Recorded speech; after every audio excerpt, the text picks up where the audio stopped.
Welcome everybody to the webinar titled The War on Uyghur, China's internal campaign against a Muslim minority. This is Ahmet Kuru, Professor of Political Science here at San Diego State University. And this event is generously funded by Porteus Chair, Endowed Chair in Political Science. We have other events under the Porteus, and my assistant Farah Adid will put in the chat the web link, a website of Porteus, so you'll be able to check other events we have, either in YouTube video record format of the previous events, or you can check in the future for future events. It's also co-sponsored by Center for Islamic and Arabic Studies at San Diego State. And Farah also will put in the chat the Center for Islamic and Arabic Studies website. So you will see our future event. In March, we will be having a music event you can attend. There is also a possibility for you to register for our email list in the website of the center, so you can be receiving or email invitations in the future.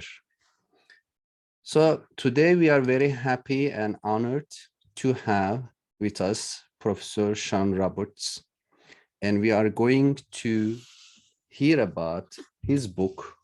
As you see here, my copy of the book, it's also in the flyer, The War on Uyghurs, China's internal campaign against a Muslim minority. And after Professor Roberts' presentation, the audience will have the chance to type their questions, and I will read them, and he will kindly answer them. And this Q&A will give us a chance of dialogue and conversation. Let me briefly read Professor Roberts' bio. He received his PhD at University of Southern California, not far from our San Diego. Professor Roberts is the director of the International Development Studies program at George Washington University's Elite School of International Affairs. He is a cultural anthropologist who conducted ethnographic field work among the Uyghur people of Central Asia and China since the 1990s. He will present us today his 2020 book, which analyzes how the Chinese government's settler colonialism has tried to eradicate 11 million Uyghurs' religion, culture, and language. Without overdue, Professor Roberts, the floor is yours. Thank you very much, and thank you for inviting me today to speak with you. I'm going to pull up a presentation,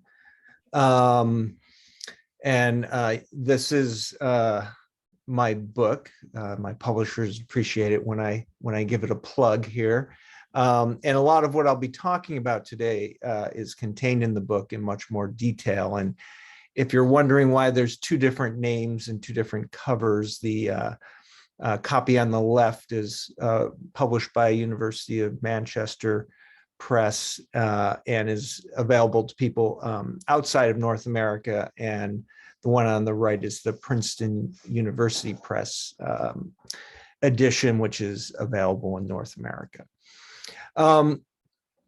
So I wanted to start by talking about something that you may or may not be aware of, and that's what's happening to Uyghurs and other Turkic Muslims in the Uyghur region of China today. And actually, these are things that have been happening for the last 5 years, really starting in 2017. And I've called this in my book a cultural genocide, which is not intended to deny that it is genocide or not, but as someone who's not a specialist in international law, I don't feel that I have the capacity to make that determination. But I see this as a systematic attempt to destroy Uyghur group identity dispossess Uyghurs from their land, break down their social capital, and depopulate them. And this is very much along the lines of things we've seen indigenous peoples elsewhere in the world and at other times in history go through. And it's also something that's very much in line with what Raphael Lemkin originally discussed when he coined the term genocide. Now, what I want to stress here, I won't go into too much detail about each of these things, but I will provide a little bit of background on each. But, I think that what we see here is systematic in the sense that first we have mass imprisonment, particularly of intellectuals, religious leaders. We also have mass internment camps that are framed as re-education camps. And we have combined with that a mass surveillance program that is really unprecedented. And together with the threat of being incarcerated either in a prison or a mass internment camp means that the local population is completely silenced and cannot resist at all what other measures the state wants to undertake. And those other measures, I think speak more to the goals of the state.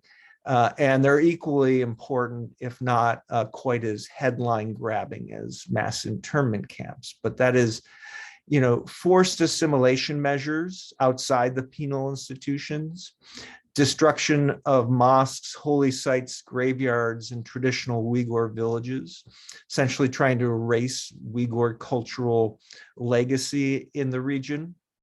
Mass displacement, large residential labor programs accompanied by limited movement for the workers and re-education classes, and then overt suppression of births, especially in the Uyghur majority areas in the south of this region.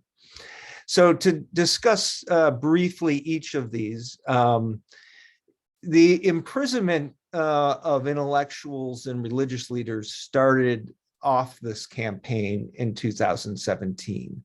And this wasn't so unusual in the region. They would have various campaigns that would imprison people that the state viewed as disloyal, but this was unprecedented in terms of the extent of the imprisonments and the people targeted who were not very obviously disloyal to the state.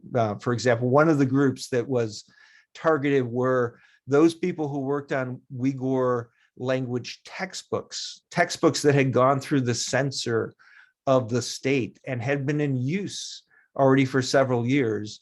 Retroactively, the state decided that these were actually, they contained extremist propaganda. And then shortly thereafter, we started to notice that regular citizens started disappearing. And we saw that the state was building these mass internment centers, prison-like structures throughout the region. And it's been estimated that, upwards of 1 million people have gone through these internment camps. On the one hand, they're indoctrination centers. People are forced to study the Chinese language, and they're forced to study Chinese Communist Party ideology and to disavow their religion and kind of do self-criticism sessions, admitting their sins against the state. But at the same time, they're also very much prisons. There's lots of evidence of torture for those who resist anything or don't follow the rules as stipulated. There's reports of sexual abuse and the other things you would expect in what are essentially prisons. And so this is definitely the most headline grabbing aspect of this, and why I think there has been significant global attention to the situation.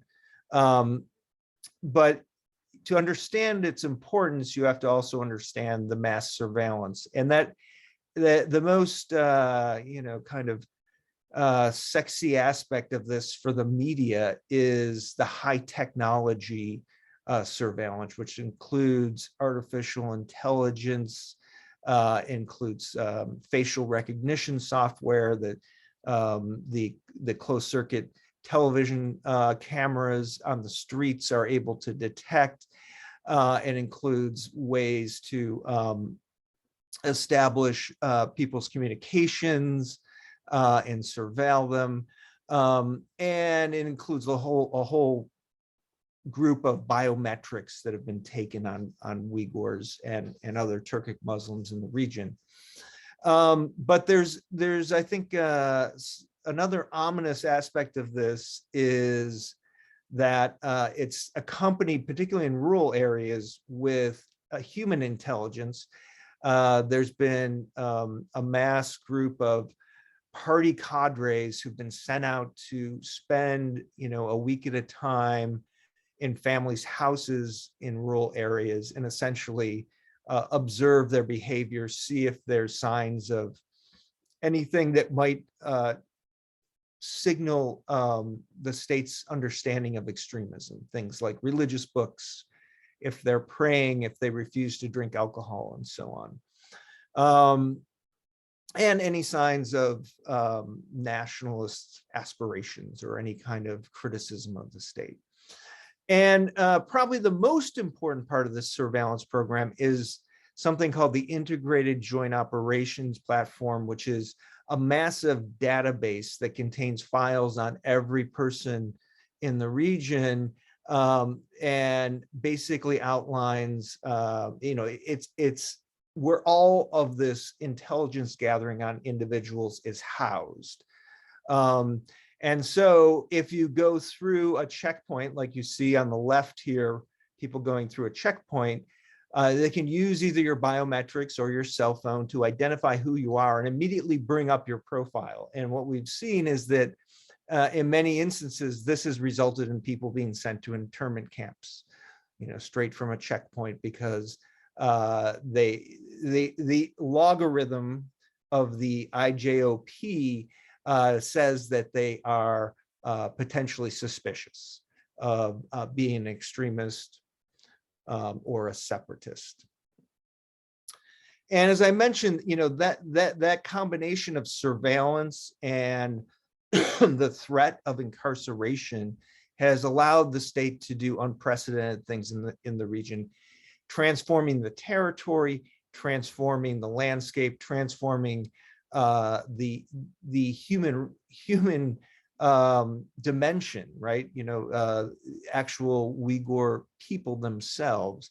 So first, starting with removing signs of Uyghur cultural legacy, what we see here is a tomb of a Sufi saint, which is a pilgrimage site for Uyghurs, and it's an important part of Uyghur religious observation, and it's also beyond just the spiritual realm, also is very important in terms of their connection to the land. We see a picture of one site in 2011, the same site in 2019, completely destroyed. And no longer are there anybody there praying and visiting on pilgrimage. But this has also been happening to mosques throughout the region.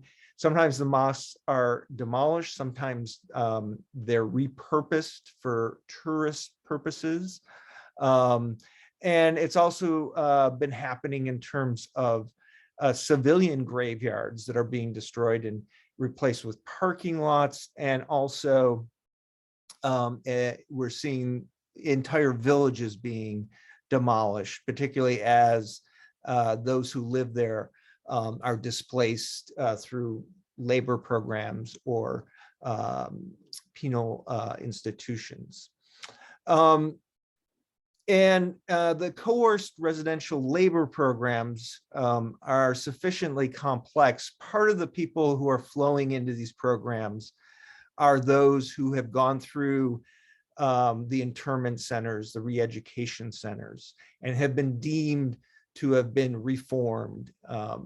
And part of the people are just rural Uyghur citizens who are being essentially coerced into going to these programs. Because, and the coercive measure is that essentially they're framed as voluntary, but if you refuse participation, then you immediately come under suspicion of being an extremist, and therefore, face likely either imprisonment or internment.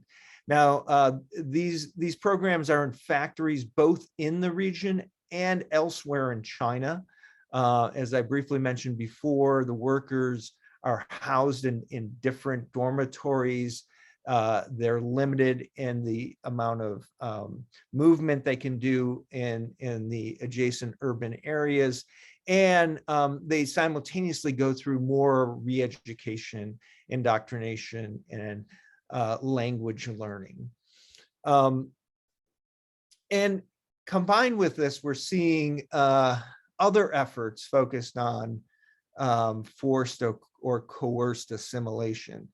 So part of this is a program incentivizing mixed ethnic marriage. It's incentivized for Han citizens, and I think it's more coerced in terms of Uyghur citizens. And it's mostly Han men marrying Uyghur women. And of course, this makes a certain amount of mathematical sense, because we know that in China, the one-child policy resulted in an overwhelming number of Han men and a dearth of Han women. And at the same time, many of the Uyghur men are imprisoned, incarcerated, and so there's more single Uyghur women. But this is an area where the coercion is very clear, because the anti-terrorism laws in the region since 2014 essentially stipulate that one sign of extremism is denying a hand in marriage from somebody of a different ethnic group. So if you resisted participation in this would certainly label you an extremist almost immediately. And I think probably most concerning, in the most kind of reminiscent of the fate of other indigenous peoples around the world, are the residential boarding schools that we're seeing pop up in the region. And now, initially we saw this specifically for the children of those who were in internment centers or in residential labor system. But now they appear to be becoming ubiquitous, and essentially the children are forced to be brought up in a boarding school where they're indoctrinated in both Communist Party ideology, atheism, Han cultural traditions, and of course the Chinese language. And so this is very clearly a separation of children from their parents.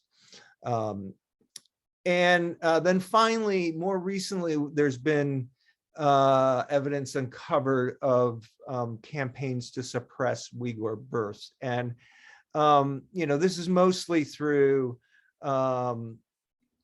birth control measures and abortions, but it's also been outlined by policy documents discussing the importance of changing the ethnic population balance in the region. Policy makers and policy writers have been talking about, since about 2014, about the idea that to bring stability to this region, there really needs to be a change in the ethnic balance. And the problem is, you could just bring in many more Han settlers, but where the imbalance exists, the Uyghur majority areas are in the south, which are very arid, mostly oases separated by desert. And they're already at their environmental capacity holding for human population. So in order to change the balance, not only do you have to bring in Han settlers, but you also have to reduce the Uyghur population. So, I mean, well, before I talk about why this is happening now, I just want to say that, you know, this effort seems very much like what we've seen colonial regimes do to indigenous peoples in other contexts. You know, even the residential schools, the internment camps, it all has resonance with past historical examples. But of course, it's very disturbing to see this happening in the 21st century. And the question as to why it's happening in the 21st century is complicated, but I think, you know, I've always suggested that it's a perfect storm of factors that have brought this about. First of all, there's a long-term settler colonization of the Uyghur region. And this has been undertaken with increased urgency, given the region's importance to Xi Jinping's signature foreign policy project, the Belt and Road Initiative. The region where Uyghurs live is critical to the Belt and Road Initiative. But it's also been significantly shaped, particularly in the extent of state violence that's being used, by the precedent of the global war on terror and China's identification of Uyghurs almost immediately after 9/11 as a terrorist threat. Finally, you know, I think you can't ignore the role of Xi Jinping's government and the changing political environment in the Communist Party in China. It's taking a turn towards extreme authoritarianism, particularly in its domestic politics, if not totalitarianism. And that has emboldened the state to solve problems through intense control and state violence. Now, not being an expert in the Communist Party, I'm going to talk about the first two aspects more and leave the party dynamics to others to discuss. And I want to start with the issue of settler colonization. So these two pictures, the one on the left is the town of Kashgar, city of Kashgar in 1990. And 27 years later, you see things transformed significantly. And this is a process that really began in 1990. But it also has its roots in modern China's connection to this region as a whole. As you can see where this region is located, it is very much on the periphery of Greater China. And the population has much stronger historical, cultural, linguistic, religious ties with Central Asia than it does with Central China. The region became a part of China, really, you could argue, in the mid-18th century. The Manchu-led Qing dynasty took over the area in the mid-18th century and essentially had it as an appendage to the empire, ruled mostly through local elites. And after 100 years, the local population rebelled and pushed the Qing Empire out. And there was some discussion in the imperial court as to whether the Qing Empire should go back to the region, but it did. In the 1870s, it started a conquest and again conquered the area and brought it much more into the fold of the empire in the 1880s. And that's when it was first named officially Xinjiang, which means new territory or new frontier, which very much belies its colonial origins. When the Qing Empire falls in 1911, Republican China establishes control over this area, but it has very loose control. It partially rules through local elites, but it also rules through a series of Han governors, some of which have very tenuous relations with the central authorities in China at the time. And during this time, we see two indigenous attempts to establish independent regional states, very much inspired by anti-colonial ideas in the 1930s and 1940s, respectively. And they're both known as the Eastern Turkestan Republic. The first Eastern Turkestan Republic, here's a meeting at the founding of the Republic, was in the south. It only lasted a year, mostly in the oases of Kashgar and Hotan. It was very much inspired by anti-colonial ideas in the Muslim world at the time. The second Eastern Turkestan Republic was supported by the Soviet Union and was much more inspired by Leninist anti-imperialist ideas. And this was in the three counties around Volga, an area which virtually bordered the Soviet Union. And this republic was essentially existed from 1944 until the Communist Revolution in 1949.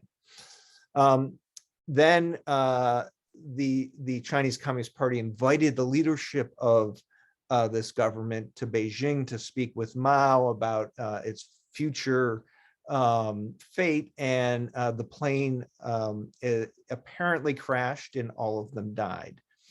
But there's, of course, lots of conspiracy theories about that. In the wake of that plane crash, we see the People's Liberation Army move into the region and essentially take it over. And that's the beginning of China really trying to integrate this region into a greater China. And initially, the party invited many Uyghurs from the second ETR into the government, and it signaled that the region would have some sort of limited autonomy, declaring it the Uyghur Autonomous Region. And of course, I think they had to bring in Uyghur cadres into the government at this time, because there was only about a 6% of the population was Han at this time. But by 1957, there's a mass campaign that starts to purge Uyghurs in the government. And from that point on, the region remained essentially governed primarily by Han party members. And throughout that time, we had a steady influx of Han settlers. There was a moment after the Cultural Revolution in the early 1980s where it appeared that this might change. Hu Yaobang, who was a reformer in the Communist Party, was embracing the idea that they should bring back Han settlers from this region to central China and give Uyghurs more autonomy. And certainly there was at the time a renewed cultural freedom and religious freedom. Mosques were built, there was a lot of Uyghur publishing and so on. But this gradually, this kind of opening gradually began to narrow and close, with first the Tiananmen Square events in 1989, and then the fall of the Soviet Union, which really scared the Chinese Communist Party and made them much more concerned about areas with non-Han populations, that they could become their own states in the future.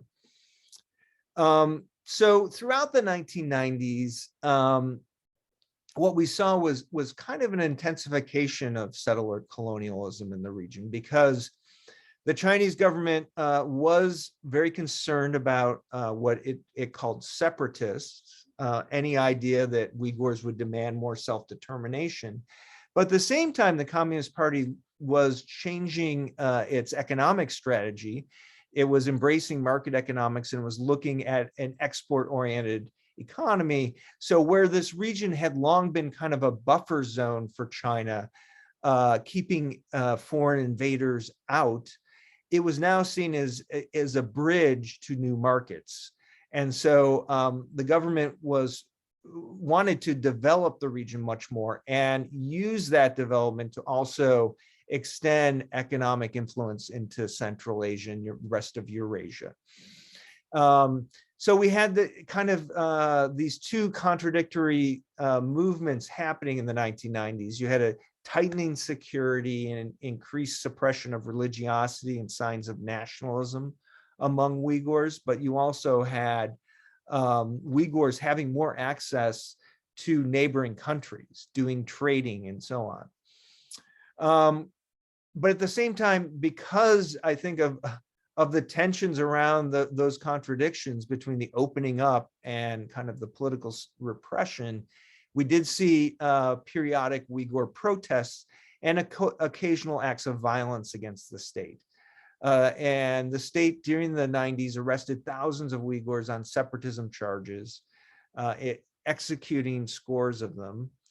And at the same time, we saw that the Chinese government was thinking about what the future role of this region would be for China's own economic and political rise.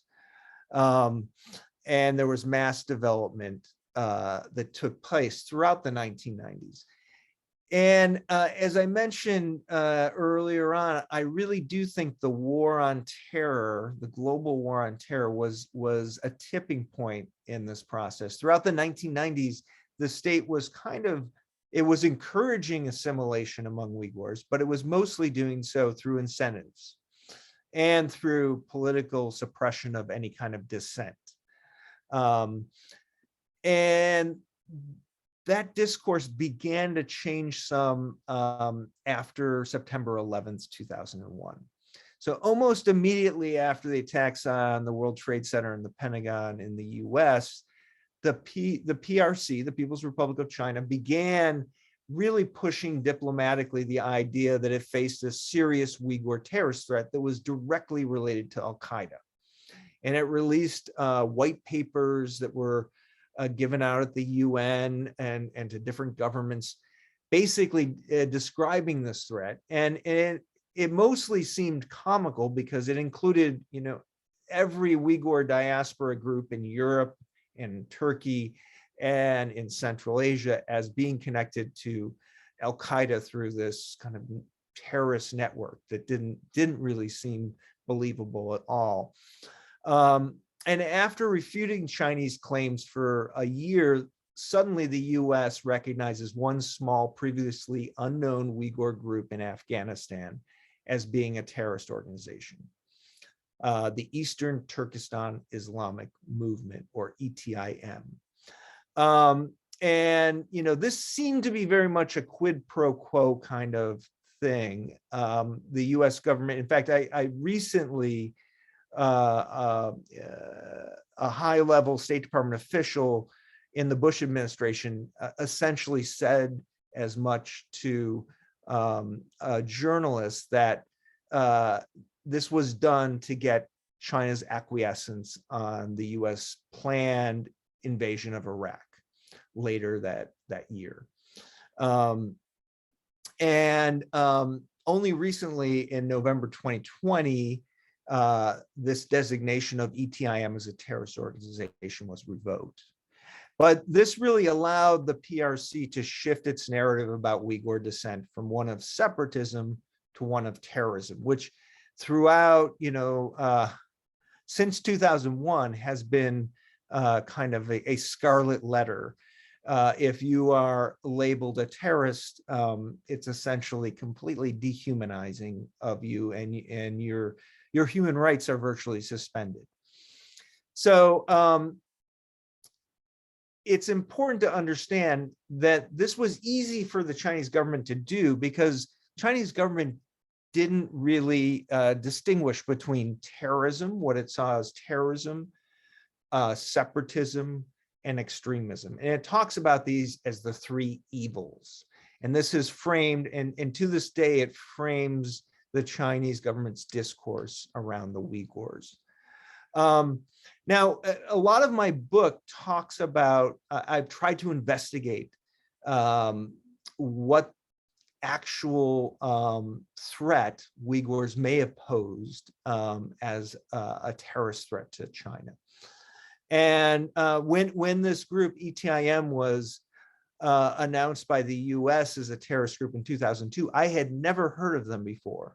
And I had been, the previous years, I had been almost constantly living in Central Asia, engaging with Uyghurs, and I'd never heard of this group. So I was very suspicious. And what my research showed was there was a group of Uyghurs. They didn't call themselves Eastern Turkestan Islamic Movement, but they were led by this man, Hassan Massoum, who went to Afghanistan in 1998 and was trying to start an insurgency to liberate the Uyghur homeland from the Chinese government. But the reality was this group was under-resourced, very small, and posed no threat to China. In the Chinese government documents, they suggest that this group is to blame for all the violence in the Uyghur region since 1990. But the group itself only really came into being in 1998, and that's even if you want to recognize it as a group. The people who went to Afghanistan and kind of organized around this man Hassan Massoum were unable to get any support from Al-Qaeda, and in fact, there's evidence that the Taliban essentially kept the group in check, so it couldn't do anything at China's behest. Because in 1999, the Chinese government establishes agreements with the Taliban around economic interaction and ensuring that there is no Uyghur threat from Afghanistan. And in effect, there's no evidence that this group of people ever carried out any violence anywhere.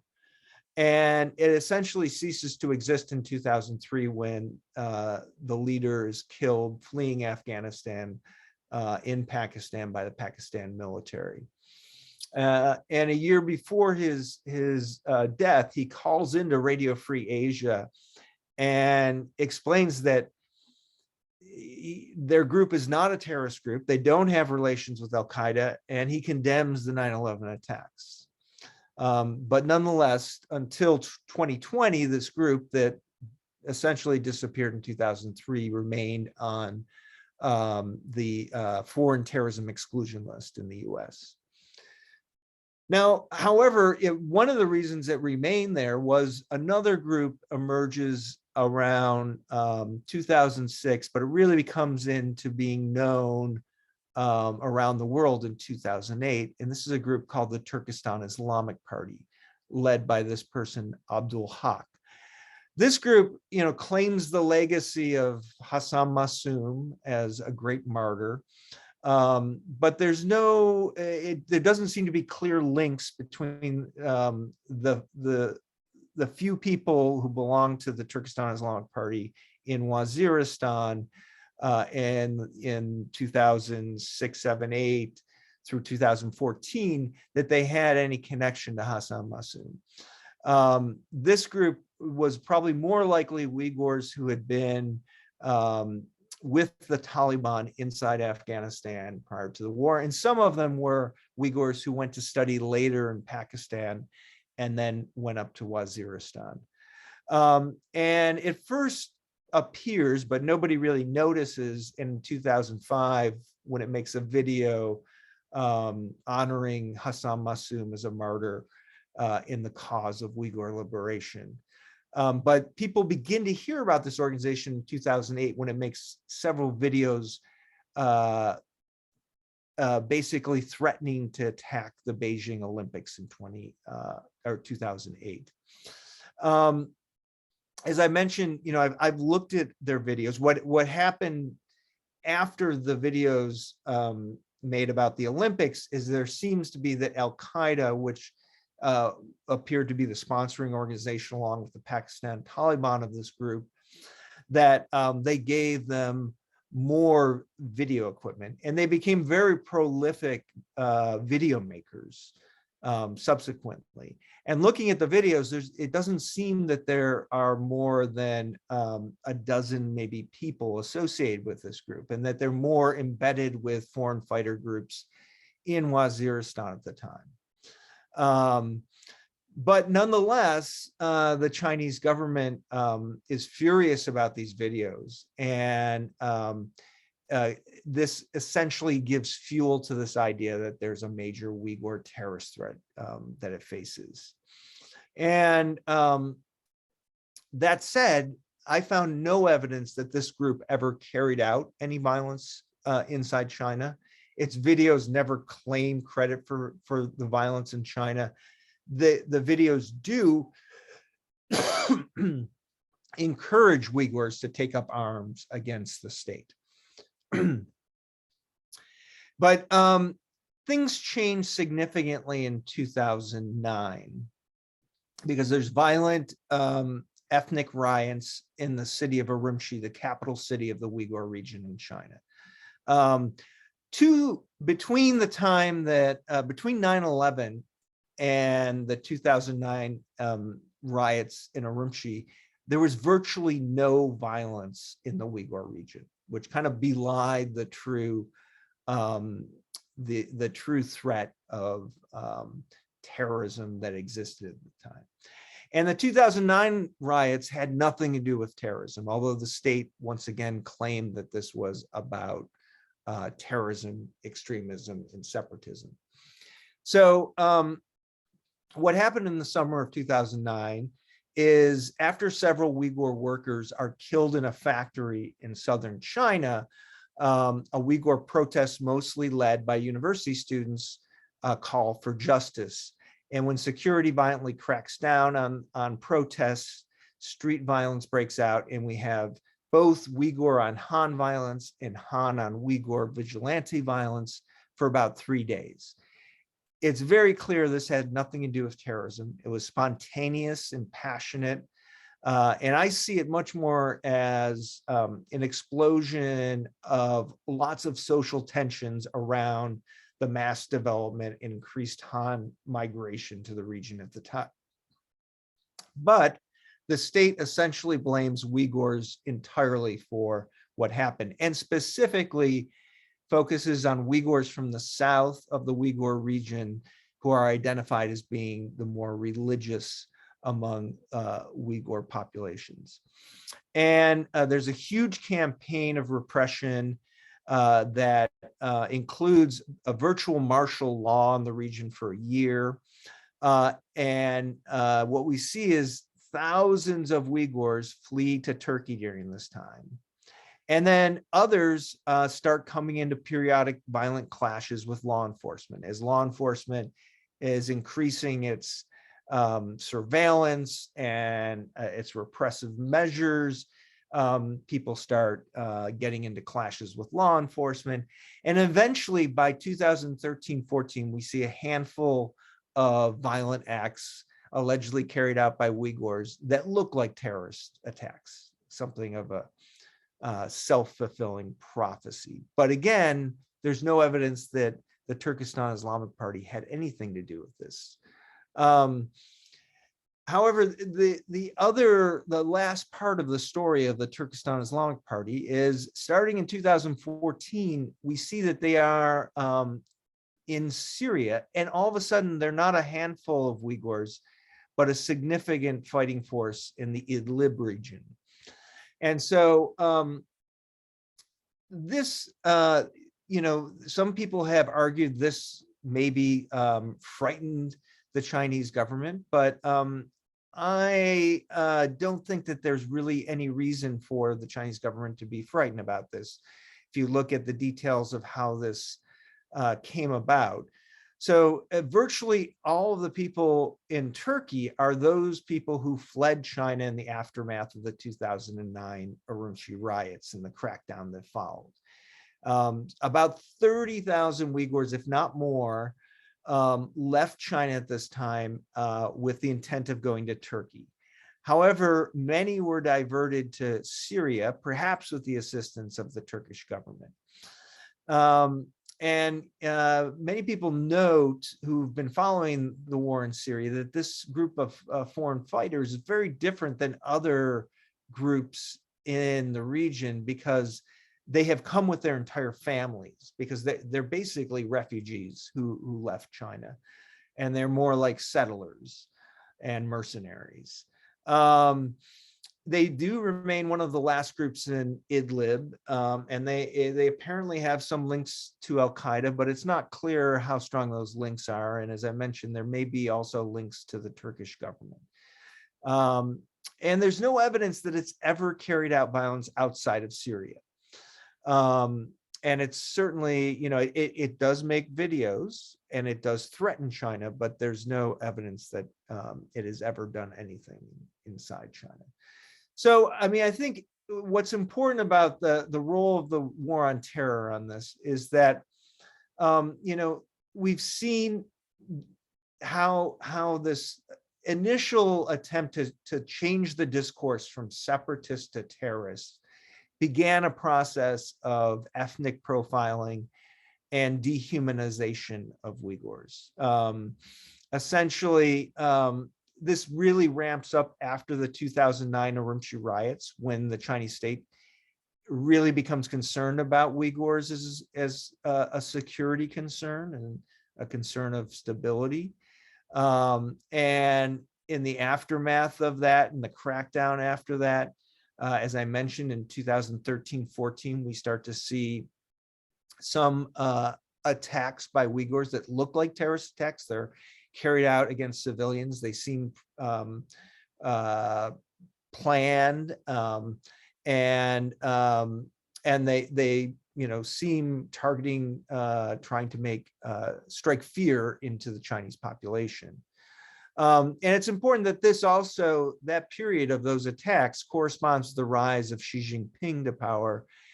And that very easily leads to this translation of targeting all Uyghurs and all Turkic Muslims in this region as potential terrorists, extremists, separatists. And that's what we've gotten to now. It's kind of a biopolitical profiling of Uyghurs as a threat to society.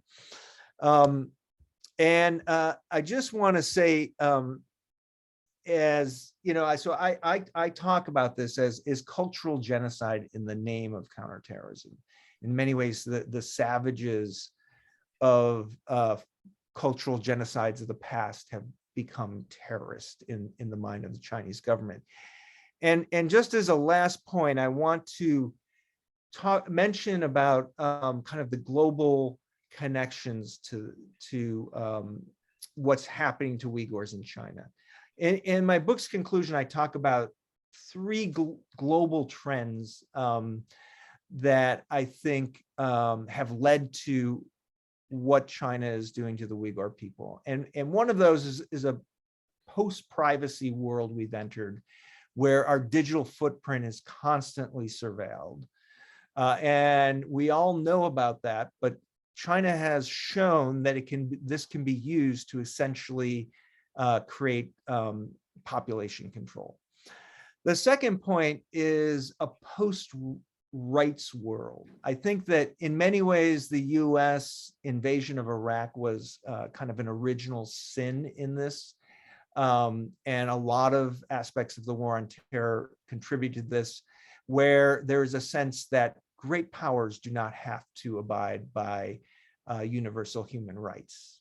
And terrorists' human rights are suspended because they're less than human. And then finally, the rise of nationalist populists around the world. You know, we've seen it in the US, we see it in Russia, we see it in China, Brazil, India, Turkey. It's leading to a post-tolerance world where the idea of cultural difference has become a serious problem. And I think that these trends have enabled an environment where the kind of techniques of state power from the 19th century are rearing their head in the 21st century. The extermination of a people appears to be a logical policy option, and states can grab territory from other states without consequences. So in many ways, I think what we're seeing in Ukraine right now is also an extension of this. And it bodes very poorly for where the 21st century is headed. So thank you very much, and I'll be happy to answer any questions. Thank you, Professor Roberts, for this truly insightful and very informative presentation. And we are having now questions, and I encourage the audience to type questions. We will have time, and I'll be able to read your questions to Professor Roberts. Let me start my own question, and which is about the last section you emphasize Ukraine and the geopolitical dimension of the relationship between Russia and China, since you know very well these two countries. Do you see any direct or indirect cooperation or a tacit agreement between authoritarian right-wing populist regimes and letting each other to do whatever they want to do at domestic or foreign policy? And are we seeing any ties or cooperations between Russia, China, and other regimes? Yeah, that's a great question. I mean, you could say in some ways there's almost an immediate kind of empathy you see among these right-wing populist regimes. I mean, even if we think about Trump's admiration for Putin, that there's a sense that they see what each other are doing, and they're able to think about things that they might do themselves. So there is sort of this, and this is something I know and is a theme in political science, of kind of autocratic learning curve of learning from each other. In the explicit case of Russia and China, it's very interesting because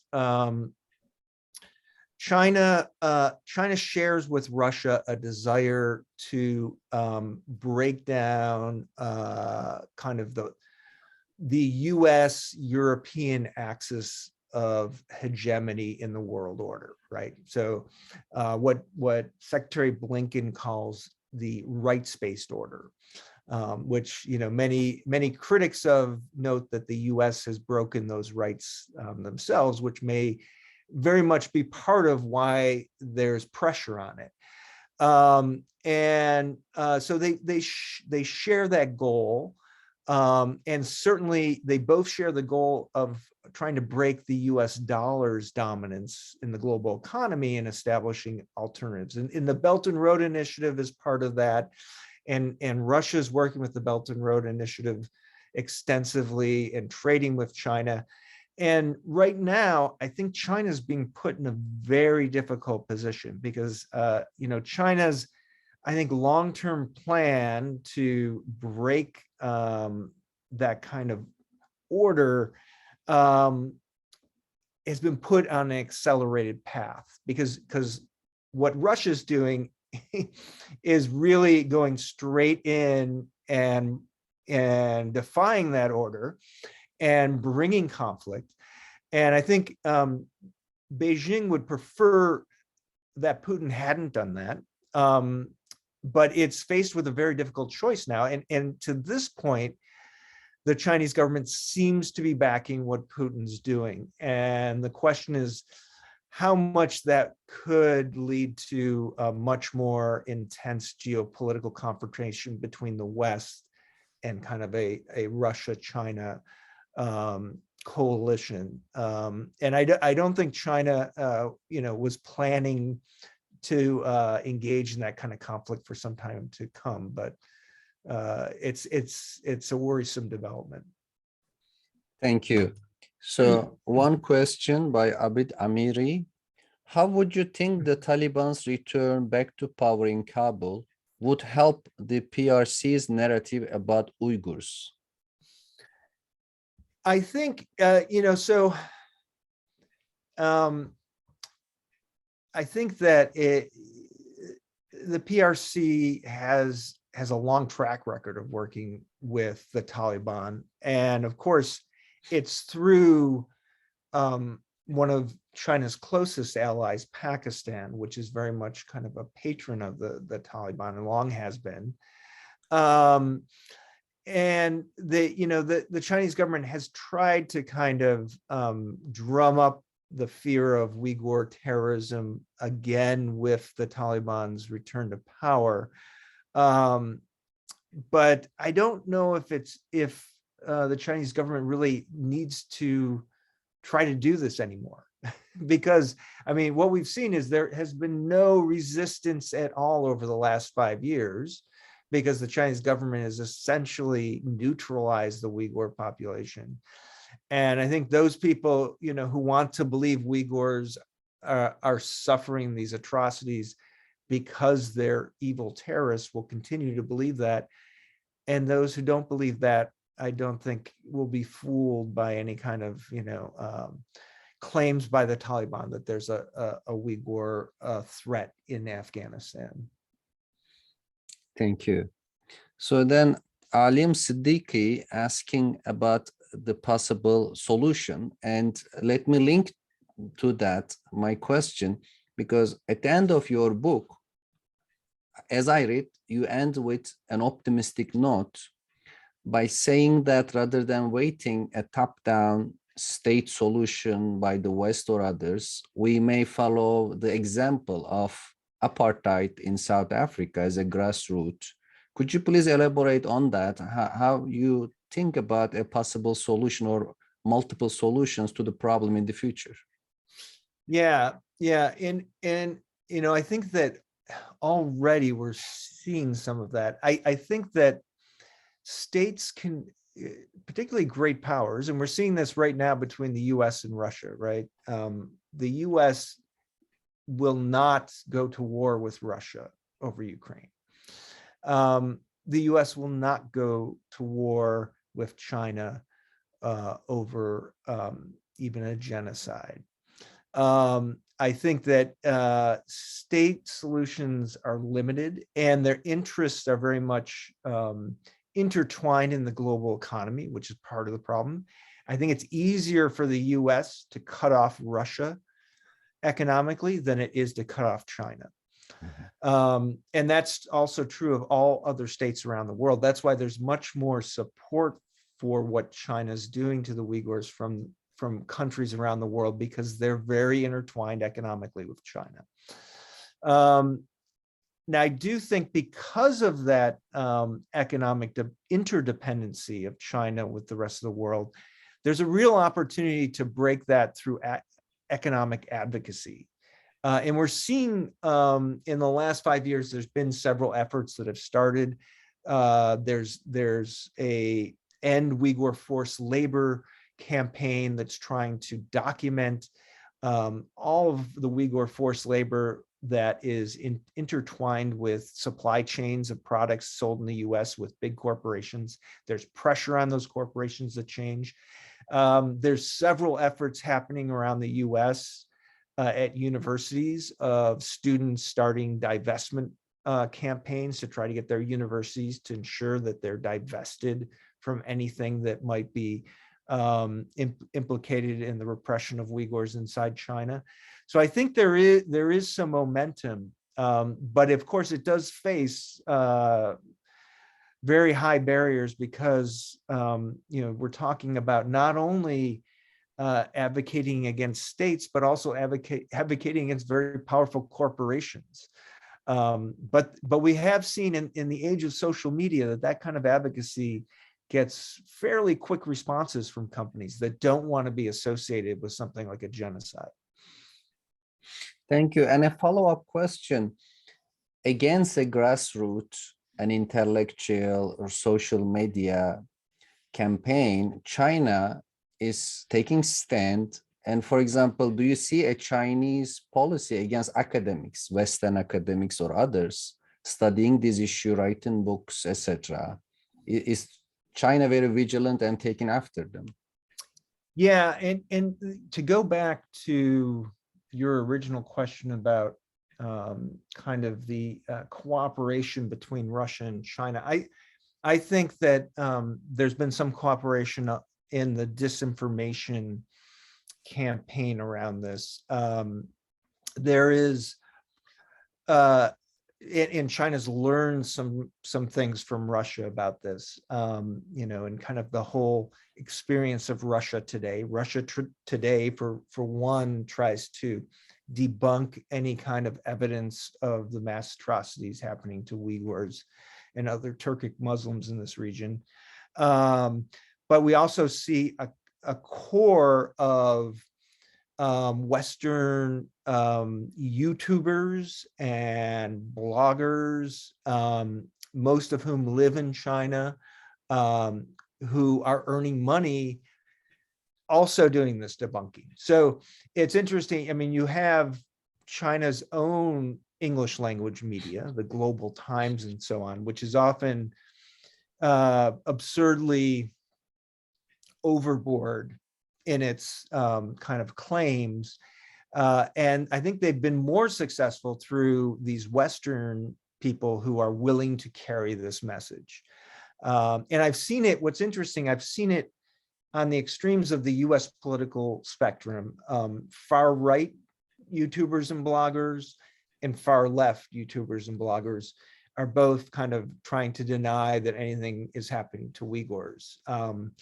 And, you know, it's a whole new area of research for people trying to track the money behind these things and state involvement in this kind of disinformation. But it's a very big campaign. And there's, of course, also the Chinese government has actually sanctioned some scholars. You know, scholars don't usually have much to lose by being sanctioned by China, but I have at least one colleague in the UK who was sanctioned officially sanctioned by the Chinese government. And I have been more or less blacklisted from getting a visa to China. Thank you. And you also mentioned that it is difficult to take a stand against China because of its economic influence. So during your interviews, do you see a disappointment among Uyghur people about the attitudes of Muslim majority countries, Muslim majority governments, including Pakistan, Saudi Arabia, and how they either ignore or they have whataboutism, etc. What would you say about that?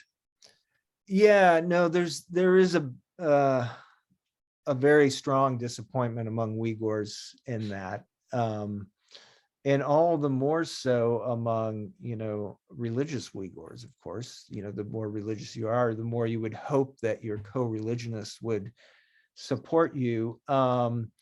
And, you know, I think it's, you know, I mean, your own work on kind of autocracies in the Muslim majority world, you know, I think is part of the problem. And, you know, you see more advocacy on this issue in those Muslim countries where there's more of a democratic process. So, you know, more in Turkey, in Indonesia, in Malaysia, and interestingly enough, not in Pakistan. And part of that is, you know, the Chinese-Pakistan Economic Corridor, part of the Belt and Road Initiative, is a massive project. It's critical for China, and now Pakistan has become totally invested in it. And the government just does not want to have any discussion of this. But I am kind of surprised that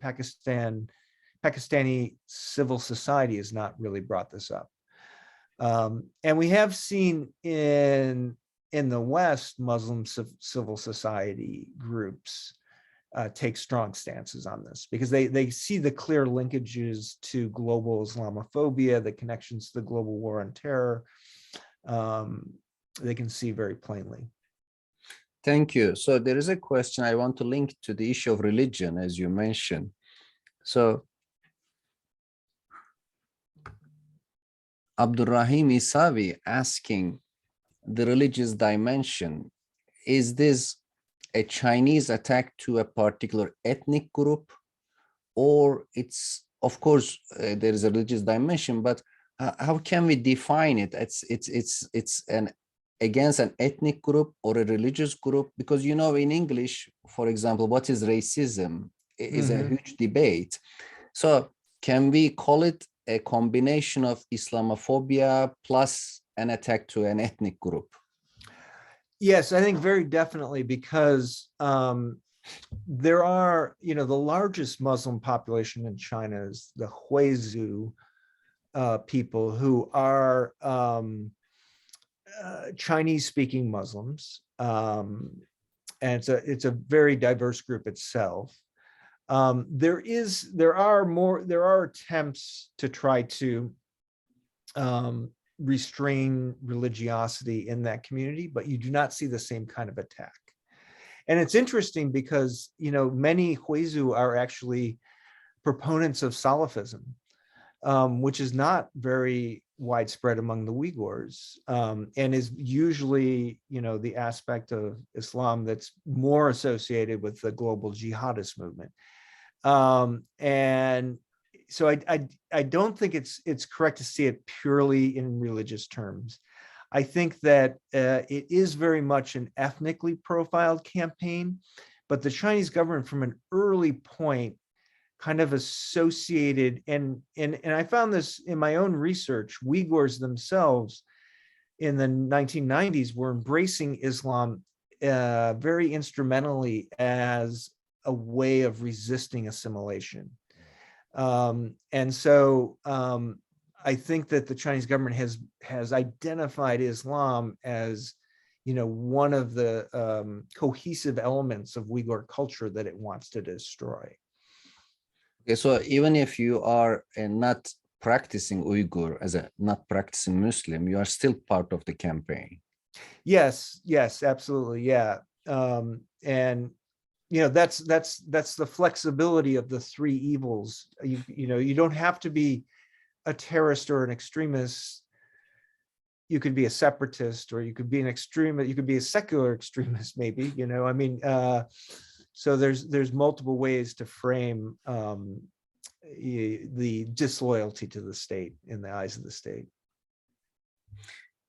So there is one question from Sumaira Akram. It says, Professor Robert, how do you characterize Chinese foreign policy, and in terms of its relations to Central Asian republics? And Central Asian republics are also economically tied to China, but are there any reaction, and is China worried about its anti-Uyghur policy eventually be receiving some reactions from Central Asian republics or not? Yeah, it's a very good question. I personally, somebody who's studied both Central Asia, Central Asia in the region, including the Uyghur region, I've been disappointed by the popular response to this in Central Asia. People, generally say, "Oh, this is horrible," but it's not really my problem. And it is much more of a dilemma for Kazakhstan, because there are about 1 million Kazakhs in the Uyghur region, and a lot of them have Kazakh citizenship. And some of the Kazakhs with Kazakh citizenship who came from China returned to visit relatives and ended up in these internment camps, and then subsequently got out and started advocacy campaigns. And that becomes much more difficult for the Kazakhstan government, because it's, where you can kind of separate yourself from Uyghurs, even though there is a significant Uyghur minority in Kazakhstan, when it's your titular nationality that is being attacked across the border, that puts Kazakhstan in a very difficult situation. So Mesut Inci asked about your personal story, whether you receive any negativity from China. You already mentioned that you are blacklisted for some time, but any reaction after the book published? Not really. I think that in some ways my book, perhaps because, I don't demonize China alone. I also, talk about the complicity of the Western world in the situation the Uyghurs have fallen into. I haven't really received many direct attacks. Of course, on social media, if I write something, I'll get a flurry of trolls, saying, all kinds of things. But I haven't had experienced anything that's too concerning. I Put see. it that way.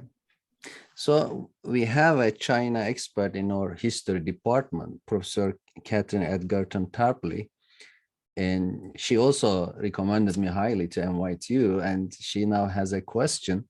Thanks for that fascinating talk. During my recent research trips to China, I have found remarkably little sympathy for Uyghurs among Chinese friends, including academics, who are often critical of Xi. I think part of this may be because several of PRC's policies against Uyghurs that you discussed today have been practiced on Han Chinese as well to a lesser extent. For instance, current birth control policies against Uyghurs aren't that far removed from policies against Han Chinese, one-child policy, and destruction and bulldozing of Han villages for the sake of quote-unquote modernization. And use of biometrics and cell phones to monitor Uyghurs is also mirrored by use of cell phones track Han Chinese, COVID status, etc. Given all this, how might Uyghurs and human rights advocates convince the Han majority that what's occurring in Xinjiang is a cultural genocide instead of modernization, and therefore it needs to be stopped? Yeah. It's a very good question. I mean, the part of it is certainly, I think the internalization of repression works very well against any kind of solidarity across groups.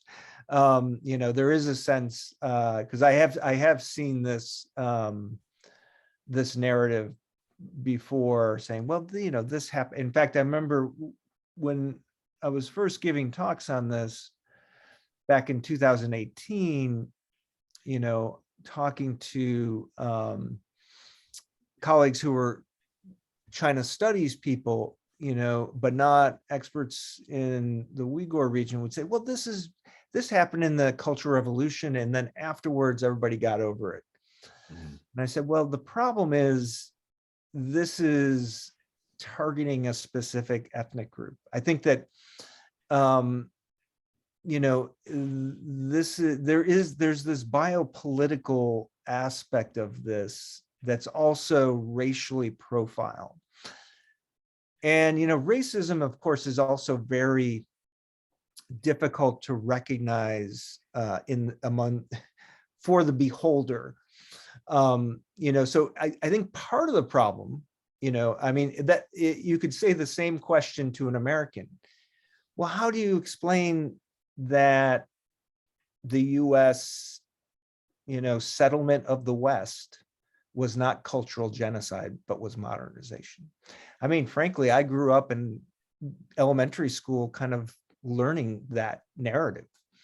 This is a very 20th century narrative. And, to get beyond that narrative, I think Chinese citizens have a long way to go to, be able to recognize in the other that, their repression. I think that can be very difficult. It's the same type of thing we're encountering in the US, in kind of the decolonization movement, to make people try to understand their complicity in the oppression of African Americans, of Muslims around the world. These types of narratives are difficult to break. Thank you. So the next question by another history professor from Niagara University, Mustafa Gökçek.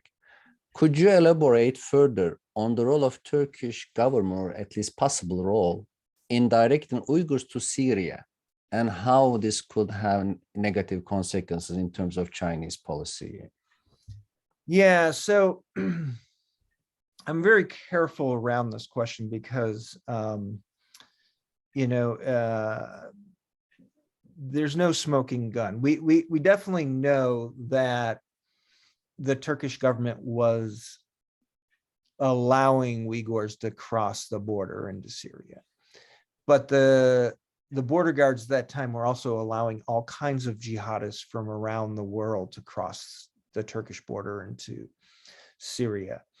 When I talked to some Uyghurs who had fought in Syria, they mentioned to me that they had fought side by side with the group that's known as the Turkmen in Syria, which is essentially a group that Turkey's been supporting.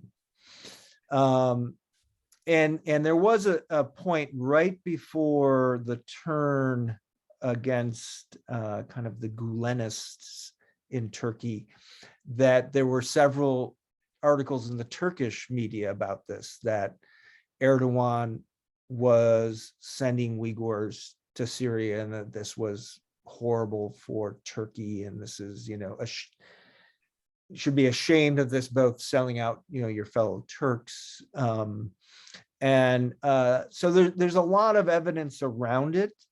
The extent of complicity is unclear. You know, I've also read some articles by Turkish scholars talking about, which made a lot of sense to me, that the Turkish government, in its kind of engagement with Middle East politics, is looking for its own jihadist proxies, because everybody has one, right? You know, the Iranians have several, the Saudis have several, and you know, in many ways, the Syrian war was not a war that had anything to do with jihadism. It was a proxy war, you know. And in fact, you know, it's interesting, some of the videos I looked at of the Turkestan Islamic Party in Syria documented how, when they had killed soldiers on the opposing side, that they had IDs from the Iranian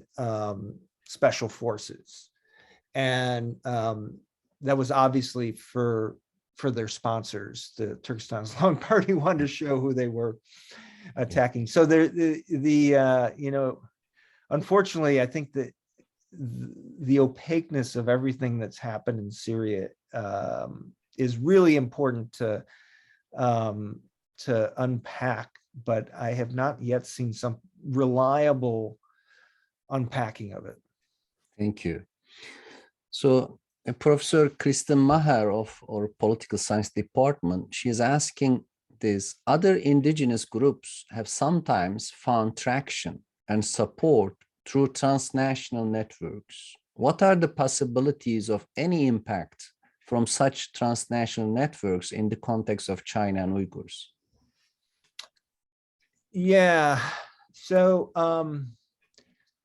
you know, it's an interesting question, and I've been following some of my current research as I'm looking, working as well with a ethnic Uyghur anthropologist from Canada on this, looking at the debates in the Uyghur community and diaspora about whether they are an indigenous people.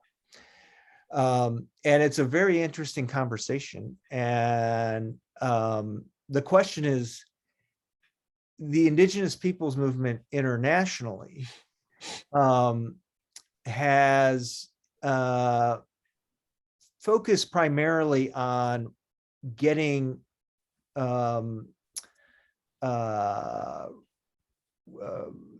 do they call it? Reparations, getting certain rights after the fact, after they have been dispossessed of their land, after they have been, you know, they've suffered cultural genocide. And it's an interesting question, because in terms of the Uyghurs, they're in the process of this happening in real time. And so it's very difficult for them to identify with the global indigenous peoples movement. I think it's difficult for the global indigenous peoples movement to identify with them. I personally think it's a fruitful thing to you know, for Uyghurs to at least investigate, because they're in a situation where there's not good transnational networks to work with. They're, you know, they're depending on the support of other nation states. They're depending on the support of grassroots activists, but you know, they've been kind of smeared among many progressive activists in the US who have identified with this no Cold War movement, who see, you know, they see, which falls into the Chinese disinformation movement, this idea that claims of a Uyghur genocide is really just, you know, it's like the weapons of mass destruction in Iraq, that this is the US looking for an excuse to go after China. So yeah, I think it's an important thing for Uyghurs to look at. And I'll just mention lastly that the one point that Uyghurs keep coming back to is Uyghurs see in their present situation, they can't see a way where they could live in China after this in a copacetic way with the Chinese state. Now, that of course could change if the Chinese state changed, but at the moment they feel that the only way they will ever gain their homeland back is if they have state sovereignty. And the indigenous peoples movement generally kind of focuses on the internal autonomy goal, which they can't see as realistic with the Chinese government. I see. And the next question is related to that. Ranin Kazemi, a history professor at SDSU, how would you compare the predicament of Uyghurs with that of Tibetans? What does the history of the Tibetan attempt at cultural autonomy tell us about the prospect of Uyghurs securing cultural and perhaps political autonomy? Yeah, so it's interesting. The Tibetans have two great advantages. One is their religion essentially anoints a leader. You know, I think nations without states, it's very difficult to establish a form of leadership, right? That is consistent. You know, we've seen this among, you know, Kurds, and we've seen it among Palestinians historically. But because of the Dalai Lama, that is one aspect. The other aspect, which is critical, and I think in some ways I feel like this is perhaps one of the only hopes for Uyghurs in this sense, is the Tibetans have Dharamsala, which is a territory where they can actually establish a sense of cultural and political autonomy. And even for Uyghur or for Tibetans in diaspora, they can still kind of refer back to Dharamsala as the seat of their government and so on. Uyghurs are looking at these things, and they're kind of negotiating how they might be able to do that. But I think their task would be much easier if there was a territory, you know, a place where they could go.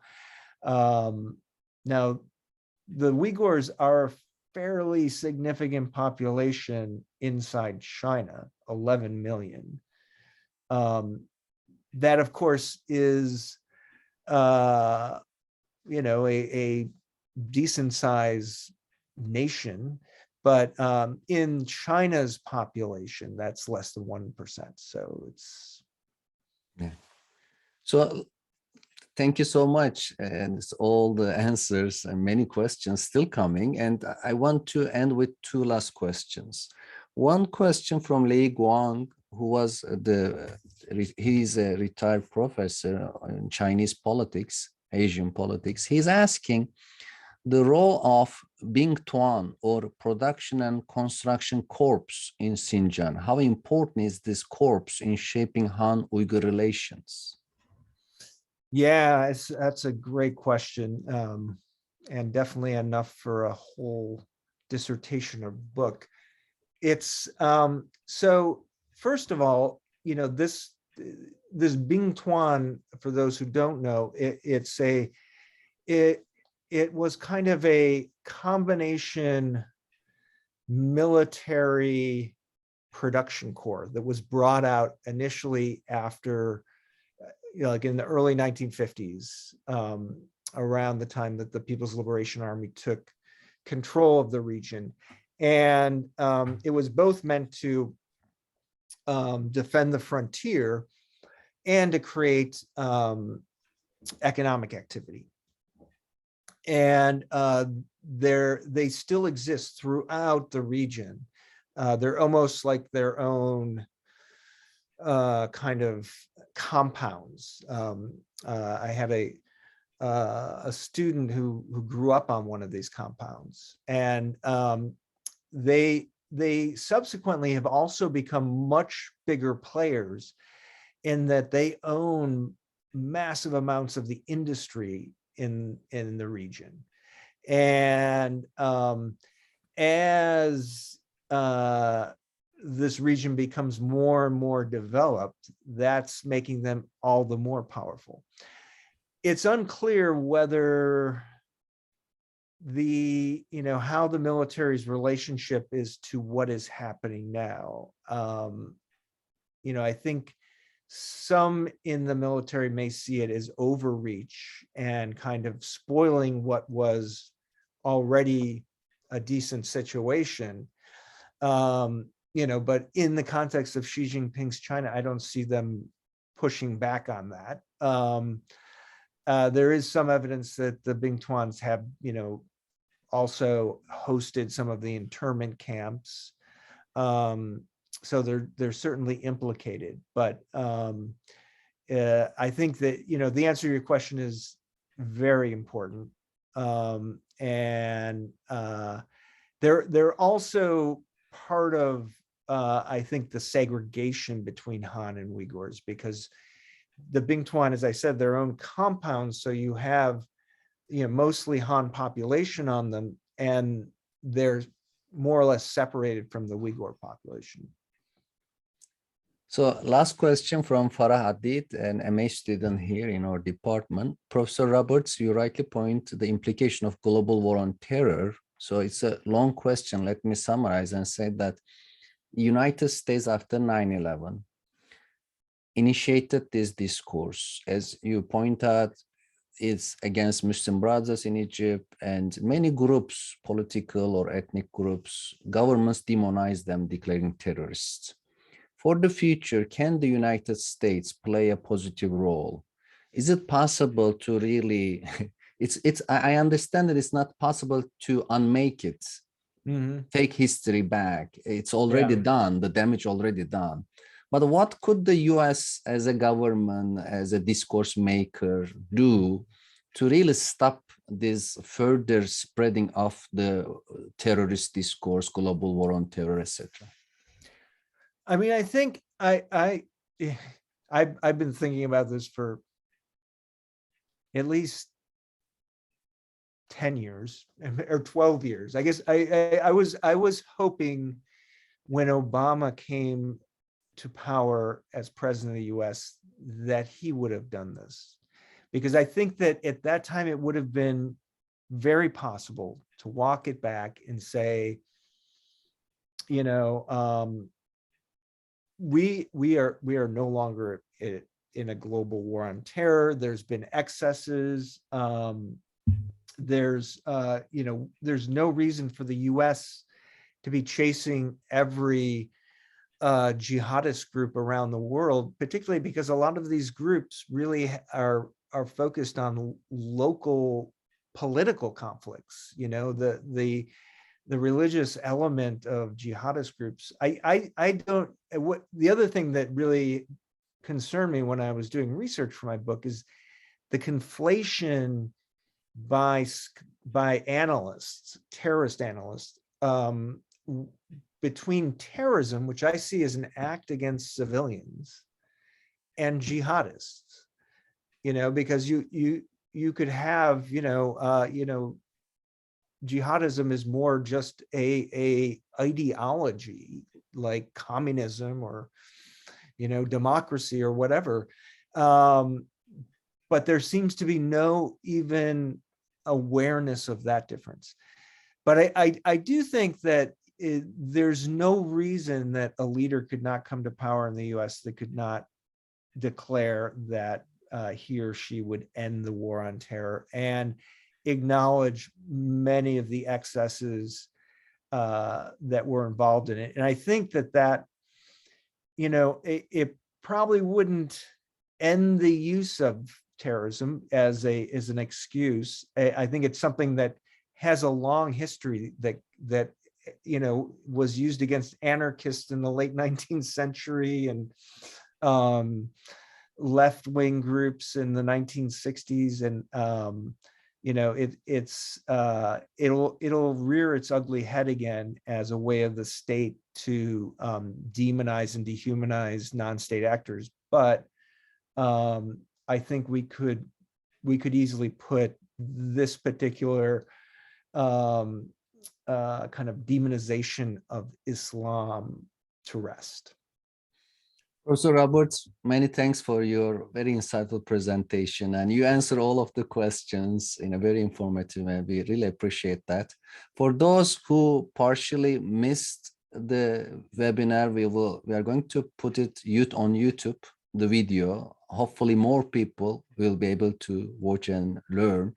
And of course, we all need to read the book to get the details. And we are looking forward to having you in person in the future, hopefully.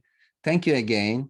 Thank you. And for audience, thanks for your question, attendance, and we'll see you in another event. Have a good one. Bye-bye.